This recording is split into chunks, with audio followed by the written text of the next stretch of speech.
Jornal da Manhã discute agora os principais assuntos da política nacional em um debate democrático.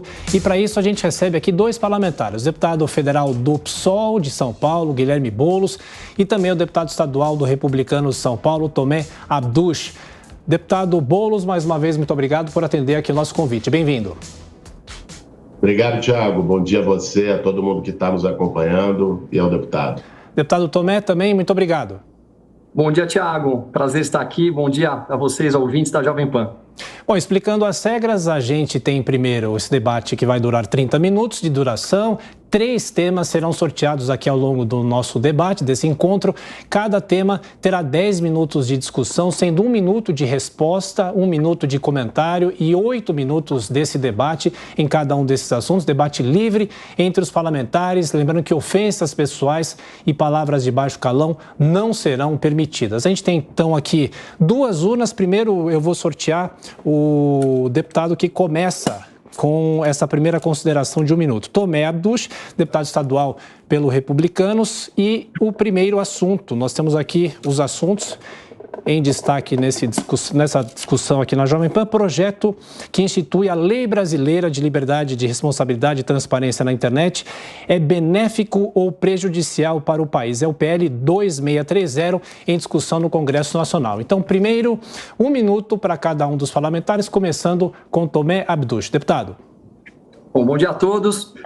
O PL ele é, com certeza, muito ruim para a nação brasileira. Esse PL é um PL que ele vai tirar a nossa liberdade de expressão. Aliás, eu queria pedir para que vocês, nossos ouvintes, acessem PL 2630 e leiam com a integridade todas as cláusulas que existem dentro desse PL, que mostra que quando você pesquisar alguma coisa na internet, eles podem direcionar somente para a informação que eles julguem que são informações que nós podemos saber. Nós vamos perder a nossa liberdade de poder falar o que nós queremos, pois a avaliação do que nós falamos vai ser dada pelo governo.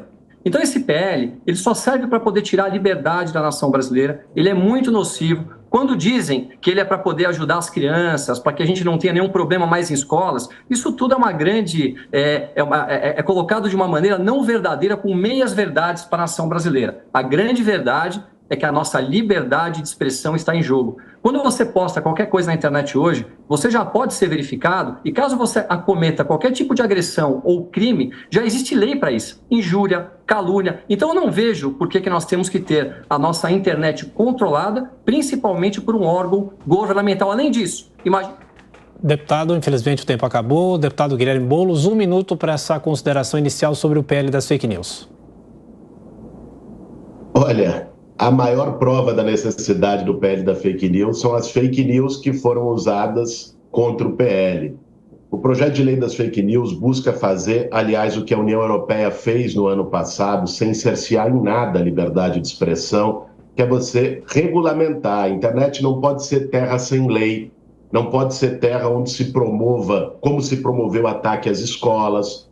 O Twitter foi notificado pelo Ministério da Justiça para retirar 400 perfis do ar que estavam estimulando os ataques às escolas.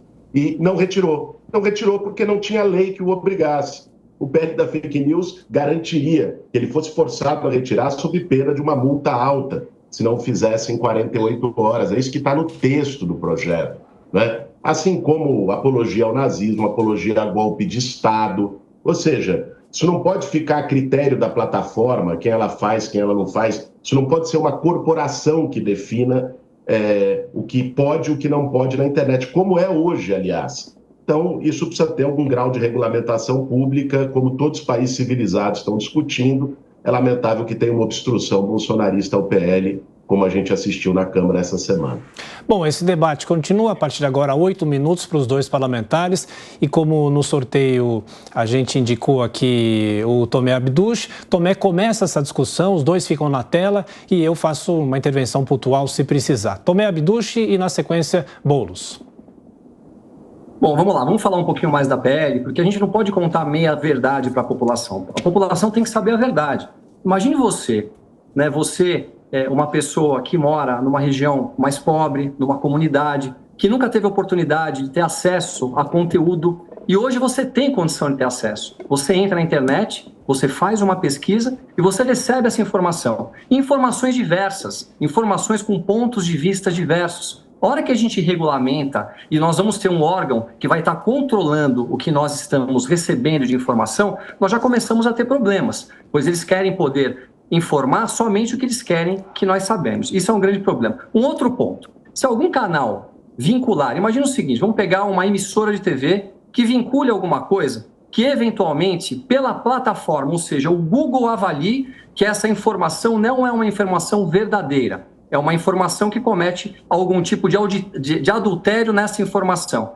O governo, com essa PL, ele vai fazer com que essa informação seja vinculada, porque a decisão passa a ser uma decisão governamental. O que nós estamos vendo hoje é um controle da mídia, é cercear a nossa liberdade de expressão. Nada tem a ver com crianças. Nós não podemos contar a minha verdade. Nós temos que permitir que todos nós tenhamos liberdade de expressão. Que eu tenha, que o próprio deputado Boulos tenha a liberdade de expressão, que a direita fale, que a esquerda fale, que a gente possa ouvir o que está acontecendo. Agora, se houver injúria, calúnia ou ataque, já existe lei para isso. Nós não podemos regulamentar toda uma mídia por conta de algumas pessoas que cometem ataques. E a gente vê abusos acontecendo. Eu não digo aqui que não há abusos. Existem sim fake news, mas vamos punir quem comete fake news. Agora, colocar uma plataforma, por exemplo, como o Google, para se responsabilizar pelo que os outros postam, quer dizer, isso não faz sentido para a nação brasileira.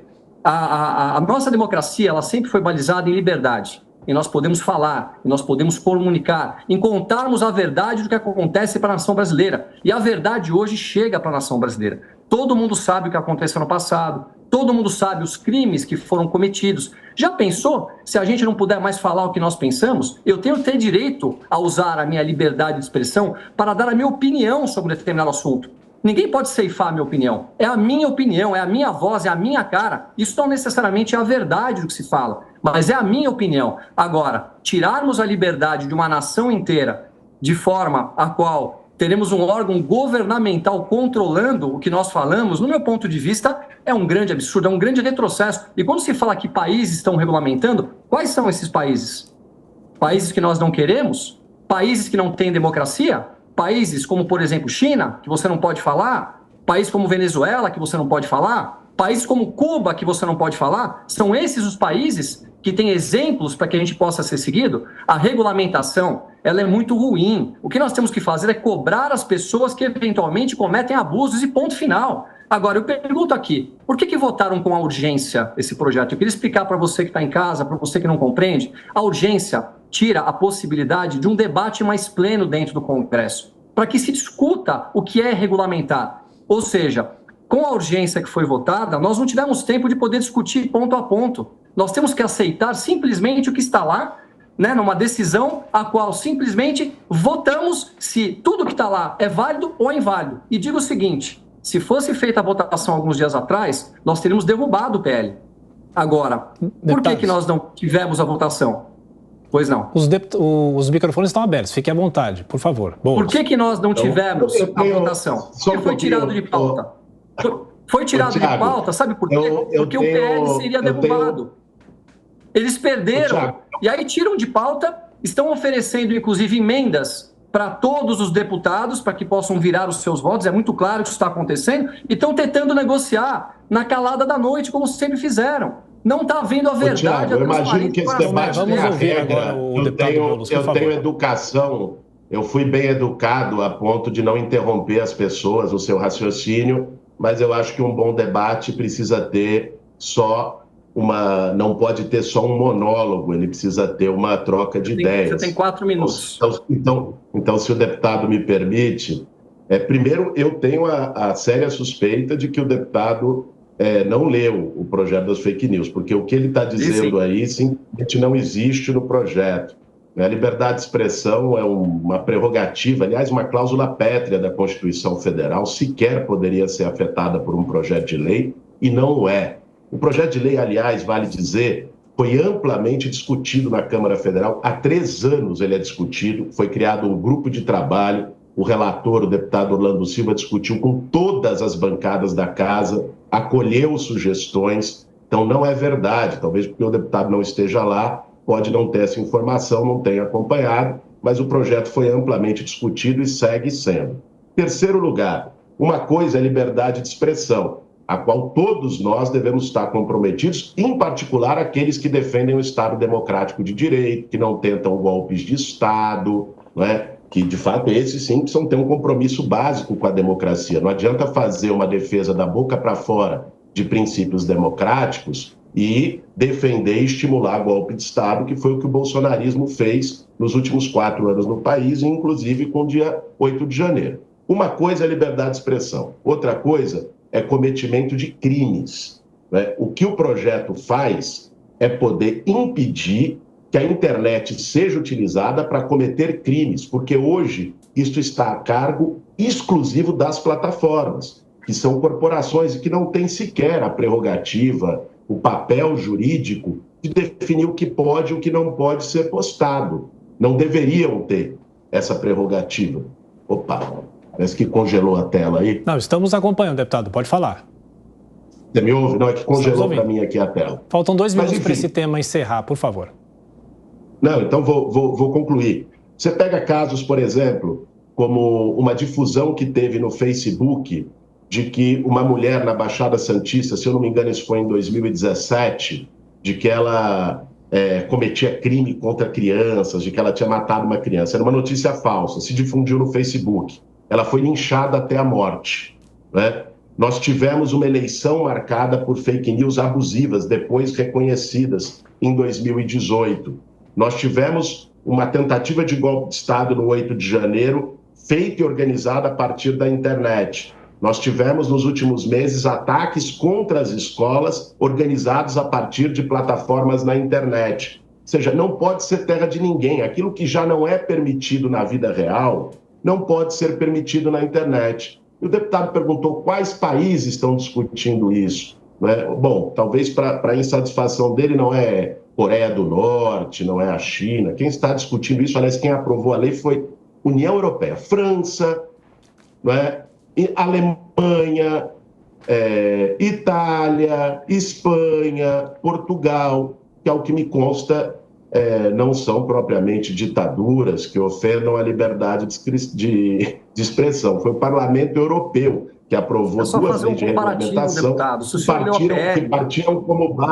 que partiram como base para a redação do PL 2630 das fake news, que eu ainda tenho toda a expectativa de que possa ser votado ainda pela Câmara dos Deputados, para que a gente não perca essa oportunidade. Bom, a gente encerra esse tema com os 2 parlamentares participando aqui do Jornal da Manhã e agora a gente faz o sorteio da próxima pergunta para os 2 deputados. Nós temos aqui, na sequência, falamos já sobre o PL das fake news, agora nós temos uma discussão sobre economia. Aos 5 meses de governo, a gestão atual ainda não conseguiu avançar com definições da política econômica. O que está impedindo esse avanço? E agora o sorteio, o parlamentar que vai fazer o uso da palavra, agora Guilherme Boulos, deputado federal pelo PSOL aqui de São Paulo. 1 minuto para você, deputado. Vamos acompanhar mais essa discussão aqui no Jornal da Manhã. Deputado Guilherme Boulos. 1 minuto. Vamos lá, Thiago. Uma coisa é o seguinte, nós não podemos cobrar em 5 meses de um governo que encontrou um país destroçado resultados que não ocorreram em 4 anos do governo anterior. Nós já tivemos algumas mudanças com a criação de programas sociais que levam a investimento em infraestrutura e que levam no médio prazo a geração de emprego e renda. Por exemplo, a recriação do próprio programa Minha Casa Minha Vida. Vai sair agora o novo PAC, um pacote de investimento em infraestrutura. Ou seja, o governo Lula está buscando fazer a sua parte para tentar tirar a economia brasileira do completo marasmo que chegou aos piores níveis de investimento público nos anos anteriores. Agora, existe um problema concreto que todos nós estamos observando, que é a taxa de juro mais alta do planeta, 13,75 ao ano, mantida pelo Copom do Banco Central essa semana, lamentavelmente, o Banco Central que é dirigido por um bolsonarista que foi mantido lá e parece que não tem interesse no crescimento econômico. Deputado Tomé, 1 minuto antes do debate de mais 8 minutos. Eu vou adorar discutir economia com você, viu, Gomes, quando você fala de taxa de juros. Mas vamos lá. Nós recebemos o Brasil, os governos Lula, Dilma, com 14 milhões de desempregados. Um país totalmente sucateado, um país assaltado pela corrupção sistêmica que nós tínhamos no passado. Isso é uma clareza, isso todo mundo sabe, todo mundo viu. Depois nós tivemos um breve governo Temer, que teve sim algumas ações importantes, entramos na era Bolsonaro. O Bolsonaro, logo no começo, uma das primeiras importantes decisões foi a nova Previdência, que trouxe para o Brasil, com certeza, uma facilidade de estruturar o nosso país novamente de uma maneira correta, o controle das contas públicas. Nós não podemos gastar mais do que nós temos, uma diminuição de número de ministérios muito significativa. Nós enxugamos o país e começamos a levar o Brasil para o caminho da prosperidade. Quando nós recebemos lá atrás do governo do PT, nós tínhamos o PIB do Brasil, para quem não sabe, é quase 10 trilhões de reais. E a dívida era algo na casa de 2,5%. Logo no começo do governo, já baixou para 1%. E entramos no período de Covid. Deputado Tomé, terminou o tempo de 1 minuto, agora a discussão de 8 minutos, começando com o deputado Boulos, e os microfones estão abertos. Quer começar, Boulos? Posso continuar?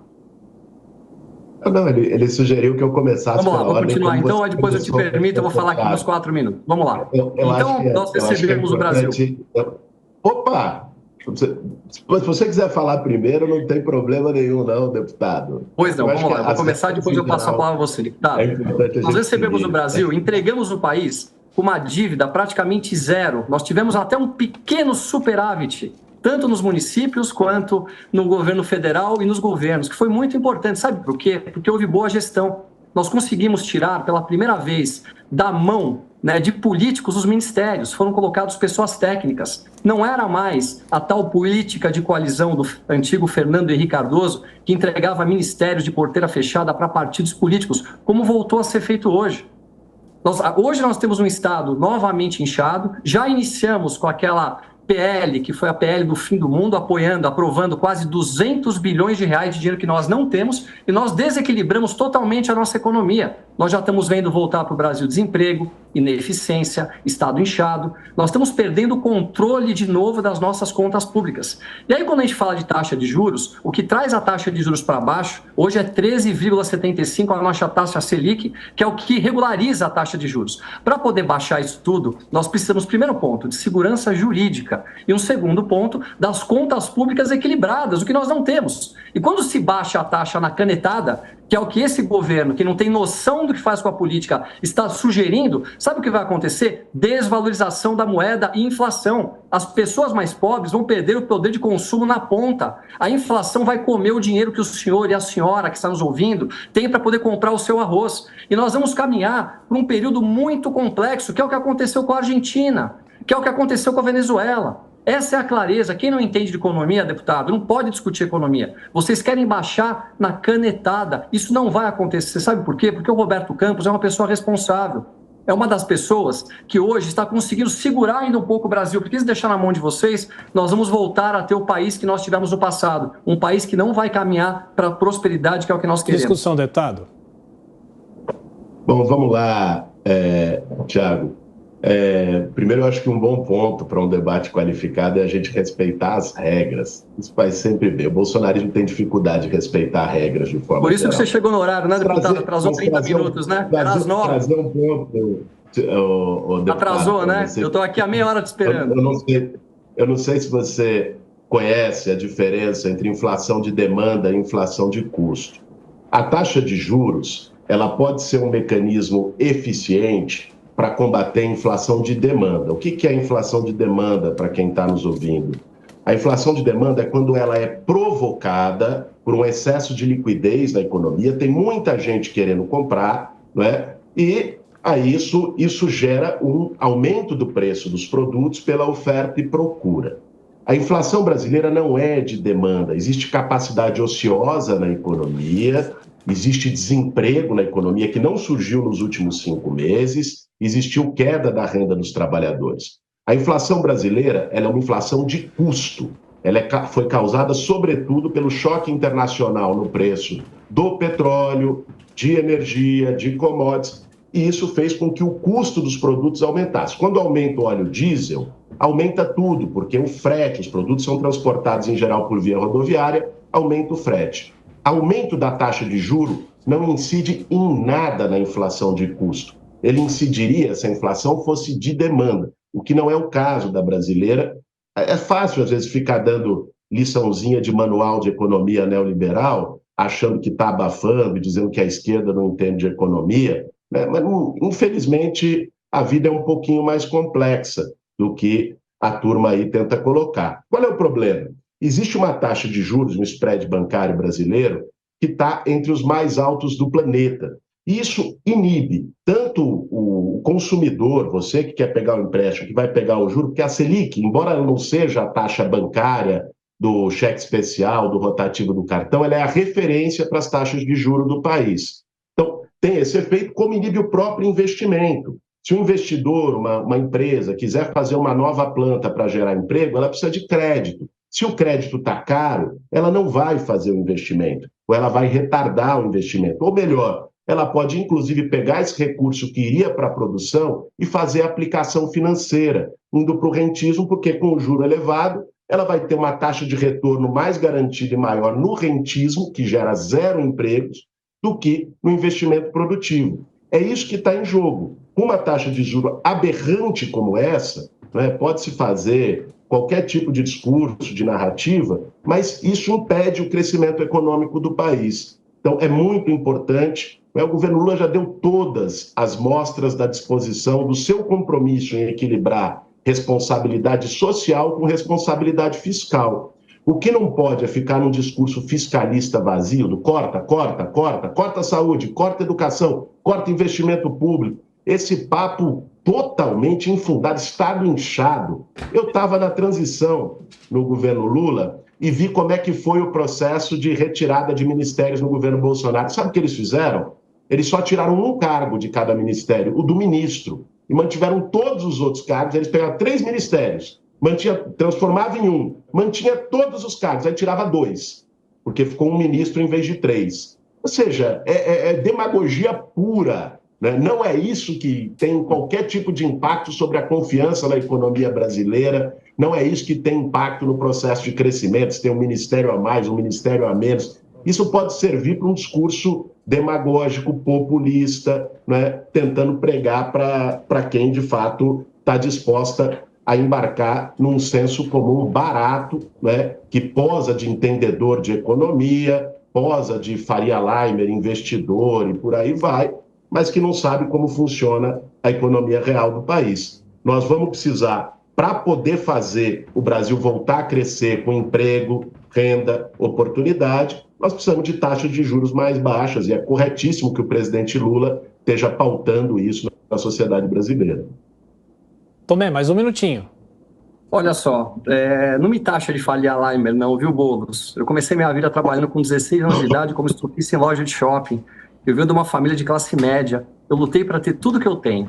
E sabe como eu conquistei as coisas? Estudando, entendendo, não com falsas narrativas, não chamando os outros de populistas. Eu dei muita oportunidade ao longo da minha vida para as pessoas poderem se desenvolver. E a gente só desenvolve um país quando há uma economia forte, pujante, uma economia de verdade, uma economia bem administrada, com pessoas que têm a capacitação técnica para fazer isso. Hoje nós temos alguns ministros que dizem aí que foi um dos piores prefeitos da história de São Paulo administrando uma nação como a nação brasileira. Nós temos números hoje que já estão começando a piorar muito em relação ao que nós tínhamos no passado. Veja só, o desemprego está aumentando. Sabe por que a taxa não baixou? Porque vocês aumentaram o tamanho do Estado de uma maneira totalmente desnecessária. Tudo que vocês colocam são narrativas. Você é dona de casa, se você ganhar, por exemplo, R$ 1.500 e gastar R$ 2.000, o que acontece? Falta dinheiro. Quando falta dinheiro, desequilibra tudo. Nós não podemos gastar mais do que nós temos. Nós temos que produzir riqueza para poder distribuir riqueza. E sabe como se produz riqueza? De uma forma a qual você possa dar um bom ambiente de trabalho para investimentos e um desenvolvimento das empresas, que é quem gera emprego e quem dá a maior ajuda social. Deputado, nosso tempo terminou e agora, na sequência, o último tema desse debate entre os deputados Guilherme Boulos e Tomé Abduch. A gente faz o sorteio aqui, o próximo assunto, último assunto dessa discussão aqui no Jornal da Manhã. A gente fala sobre a CPI do MST. A investigação dos movimentos sociais é necessária? Quais os possíveis impactos dessa comissão sobre o governo federal? E a gente sorteia aqui o primeiro parlamentar que vai falar. 1 minuto primeiro para cada um, depois o debate de 8 minutos. Guilherme Boulos, a gente começa com essa discussão falando sobre a CPI do MST e os efeitos das invasões de terra pelo país. Deputado Boulos, 1 minuto. Vamos lá, Tiago. Essa CPI é um casuísmo que, inclusive, vai ser questionada no Supremo Tribunal Federal porque não tem objeto. Pela legislação, uma CPI precisa ter um fato definido para poder ser instaurada. Fazer uma CPI do MST, quer dizer, é uma coisa totalmente descabida, foi articulada pela Frente Parlamentar do Agro no Congresso Nacional, com o objetivo claro de criminalização do movimento social. Eu fico me perguntando por que não propuseram uma CPI dos empresários do agro que apoiaram e financiaram a tentativa de golpe do 8 de janeiro. Por que não se propõe uma CPI sobre as dívidas acumuladas de várias empresas do agro com o Banco do Brasil que não pagam e depois conseguem aprovar refis na Câmara dos Deputados, se locupletando de dinheiro público? Eu acho que essas CPIs seriam mais benéficas para o país do que criminalizar o movimento. Deputado Tomé, 1 minuto. Guilherme Boulos, nós queremos a CPI do dia 8. Nós queremos, quem não quer são vocês. O Brasil inteiro quer. Nós queremos saber a verdade, como você falta com a verdade quando você fala uma coisa dessa. Vamos investigar quem financiou, vamos investigar quem atacou, vamos investigar quem foi que quebrou. Por que não querem mostrar as câmeras? Por que não querem abrir para a sociedade? Por quê? Porque há medo. Há medo que a verdade seja colocada para a nação brasileira. E nós precisamos dessa verdade. Então o senhor diz uma coisa e na verdade é outra que acontece. É o que eu tenho visto sempre nos seus discursos quando acompanho a CPI do MST, sim, necessária. Nós precisamos proteger o nosso agronegócio, que é o que move o Brasil. Essas pessoas que acordam cedo, trabalham, que estão aterrorizadas com esse movimento que invade as propriedades privadas produtivas. Não é que invadem propriedades não produtivas, até porque mesmo assim, se fossem produtivas, não seriam eles que seriam tomar a decisão de desapropriar alguma coisa. Então vamos aguardar, vamos torcer para essa CPI dar certo sim, e a gente poder investigar essas pessoas. Bom, agora o debate de 8 minutos, começando com o deputado Guilherme Boulos. Os microfones estão abertos. Bom, vamos lá, Tiago, alguns esclarecimentos que são bons para a gente fazer um debate baseado em fatos. O primeiro deles é o seguinte, né, em relação ao MST, o MST é o maior produtor de arroz orgânico da América Latina. Eu acho que quem acorda cedo no campo tem justamente que ser valorizado. E quem faz isso, em geral, é a agricultura familiar, que bota 75% da comida que todos nós comemos, inclusive que o deputado vai comer daqui a pouco quando for almoçar. Ela vem da agricultura familiar. O agro brasileiro acabou construindo uma vocação exportadora, de exportação de commodities, o que é legítimo, é um setor importante para a economia brasileira, ninguém está questionando isso. Mas não pode se utilizar de uma série de benesses, como pegar uma série de créditos no Banco do Brasil e não pagar, como ter isenção fiscal, de isenção de impostos tributária para o agroexportador. Essas questões precisam ser debatidas pelo país. Porque quem paga, no fim do dia, somos todos nós.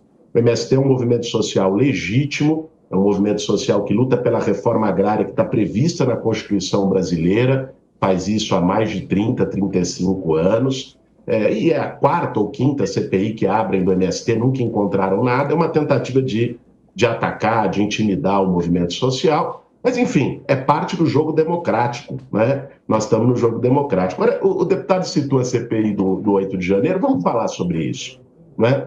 Veja, a posição que nós colocamos de início é que isso já está sendo investigado pelo Supremo, pelo Ministério Público, pela Polícia Federal, e esses órgãos tinham que ter um tempo para trabalhar. O que o bolsonarismo quer? O bolsonarismo quer fazer chicana, uma narrativa totalmente alucinada de que o Lula tramou um golpe contra o governo Lula. Essa é a loucura. Eles tentam um golpe de Estado, eles organizam caravanas para Brasília, o ex-presidente passou 4 anos desacreditando o sistema eleitoral, defendendo o AI-5, defendendo ditadura, dizendo que não aceitaria resultado da eleição se perdesse. Eles constroem a situação, o golpe dá errado, aí eles começam a dizer, não, o golpe foi, a tentativa de golpe foi do governo. Façam a CPI, deputado. Façam a CPI. A CPI é para isso. A CPI Por que vocês não querem? Feita, meu caro deputado. A CPI vai ser feita. Talvez você não está lá, você não esteja acompanhando. Ela já foi lida pelo presidente do Congresso Nacional, os seus membros estão sendo indicados.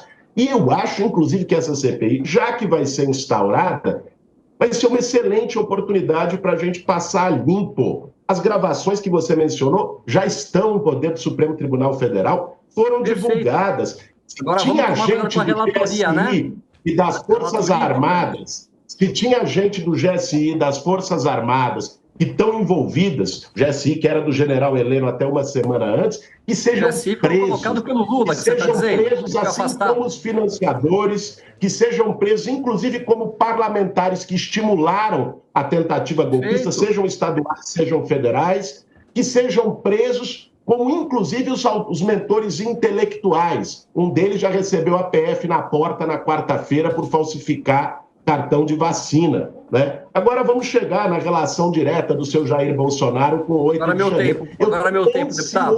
Não, é 4 minutos para cada um, meu caro. Olha ali o reloginho em cima. Eu estou ansioso para poder ver essa CPI acontecer e aí a gente começar a convocar o Bolsonaro, convocar o Carluxo, convocar o Anderson Torres, convocar os deputados todos que estiveram ali, ó, envolvidos, fazendo selfiezinha e videozinho de lacração, convocando para o 8 de janeiro. 4 minutos, chegou minha vez. CPI, seja elegante agora. Acho que vai ser vamos lá, vamos falar primeiro onde o senhor falou, deputado Boulos, do que vocês produzem de orgânicos. Vocês produzem 0,15%.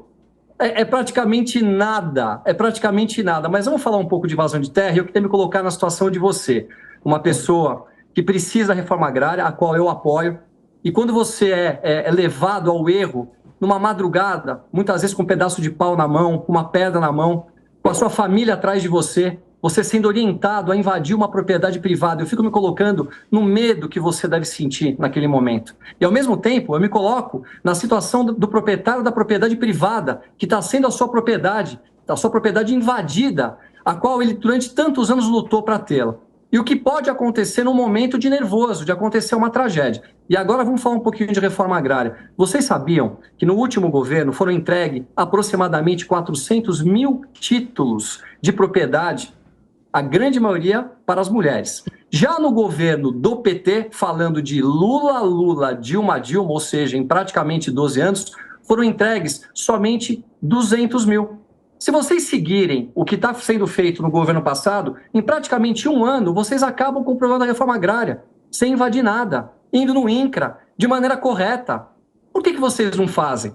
Porque vocês querem causar confusão, vocês querem atracar o agronegócio, quem trabalha, quem produz, quem gera riqueza, quem gera emprego, quem dá uma grande visibilidade para o Brasil, quem coloca um prato de comida a cada 5 pratos no mundo na boca das pessoas. Vocês atacam as pessoas que produzem no Brasil. A esquerda, ela só destrói riqueza. O discurso é bom. Daqui a pouco ele vai entrar no discurso do meio ambiente. Aí ele está falando aqui de Bolsonaro, está falando que recebeu a Polícia Federal na casa dele por conta de vacinação. No passado, iam na casa das pessoas por conta de 43 milhões dentro de um apartamento, por conta de 100 milhões de dólares com um gerente da Petrobras, por conta de um ex-ministro com 1 bilhão na conta, por conta de um país totalmente assaltado e sucateado. E aí vem todas essas narrativas, né, que tentam sempre tentar desmerecer quem é de direita. A direita não faz o que a esquerda faz. A direita, ela produz riqueza, ela trabalha, ela coloca competência, ela coloca eficiência.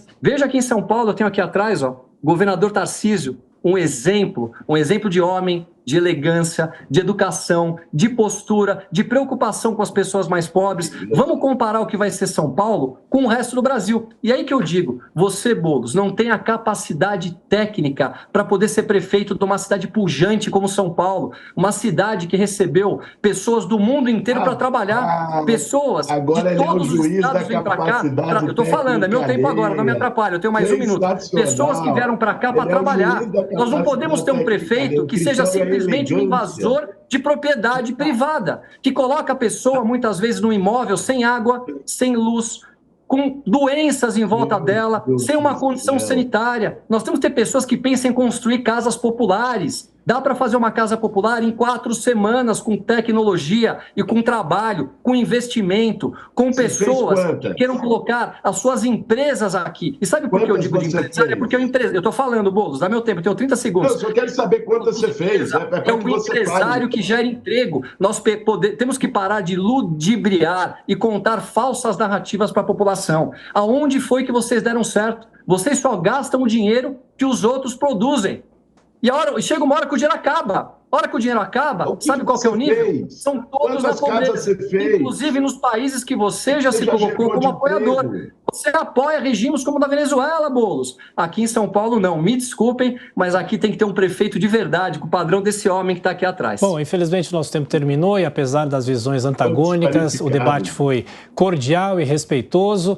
E eu já agradeço aqui ao deputado Guilherme Boulos. Deputado, mais uma vez, muito obrigado. O senhor é sempre bem-vindo e venha mais vezes para as... Boulos, vamos debater mais. Vamos discutir depois corrupção, faço questão. Valeu, Thiago. Tomé, muito obrigado também. Você. Um abraço. Obrigado. Muito obrigado, até a próxima.